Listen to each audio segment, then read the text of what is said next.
नमस्कार देवियों और सज्जनों, आप सुन रहे हैं टेरिबल टेल्स मेरे यानी पंच के साथ। तो आज की कहानी में काफ़ी ज़्यादा देर के बाद डाल रहा हूँ। इसके पीछे एक बड़ी वजह है। कोई बात नहीं, आज से हम शुरू करते हैं अपनी कहानियाँ फिर। और इन कहानी का नाम मैंने रखा है वो खौफनाक रातें। तो आज बहुत देर से वो उठा था। शायद रात की दारू उतरी ही नहीं थी और सर भी उसे भारी भारी सा लग रहा था। पिछले कुछ दिनों से ही उसकी मुश्किलें थमने का नाम ही नहीं ले रही थी। वो कितना भी कुछ कर ले, हालत तो बद से बदतर ही होते जा रहे थे। इसी के चलते उसने दारू और सिगरेट की लत भी लगा ली थी। आज जब वो उठा था तब से ही बस यही दोहरा रहा था कि वो मुझे मार डालेगी। खैर ये बात तो अनुज की है, अनुज मिश्रा। जैसा उसका नाम था वैसा ही उसका रिश्ता भी। वो घर में सबसे छोटा था। कहने को तो उसका परिवार बहुत बड़ा था और खुशहाल भी था। सब एक दूसरे को बहुत प्यार करते थे। पर जब से उन्होंने पुराने वाले घर को छोड़ा था और नए घर में शिफ्ट हुए थे, तब से आए दिन कोई ना कोई झगड़ा खड़ा ही रहता था। घर में मम्मी पापा, बड़ा भाई और भाभी, अनुज और उसकी पत्नी और उसकी भतीजी और अनुज की बेटी के साथ रहता था। पापा राकेश और मम्मी रीना ने अनुज को बहुत लाड प्यार से बड़ा किया था, क्योंकि वो घर का छोटा बेटा था।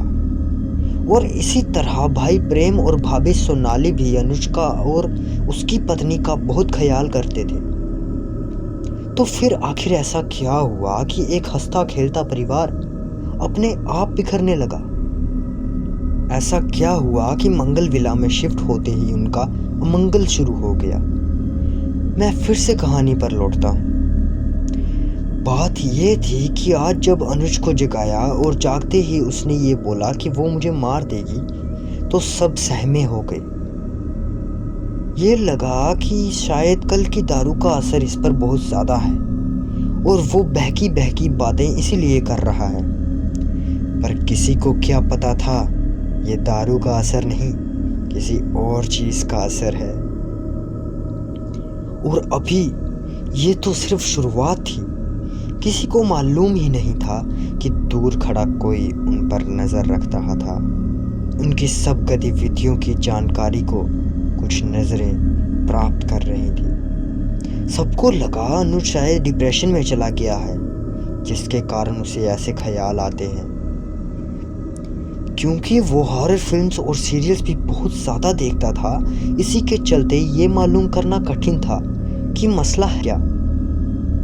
फिर सबके समझाने के बाद उसे थोड़ी हिम्मत आई और वो फ्रेश होने चला गया। यूं घर में झगड़े होते ही रहते थे, पर अनुज को इस तरह से पहली बार डरा हुआ सबने देखा था। अनुज जब फ्रेश होकर आया तो उसकी लाडली बेटी उसके सामने खड़ी थी। प्रिया टिफिन लेकर आई। वैसे तो अनुज 7:30 बजे ही निकल जाता था, पर आज 10 बजने के बाद भी वो घर पर ही था।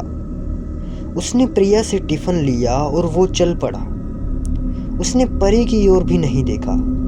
आखिर ऐसा क्या हुआ कि अनुज इतना बदल सा गया? और वो कौन था जो सब पर नजर रख रहा था?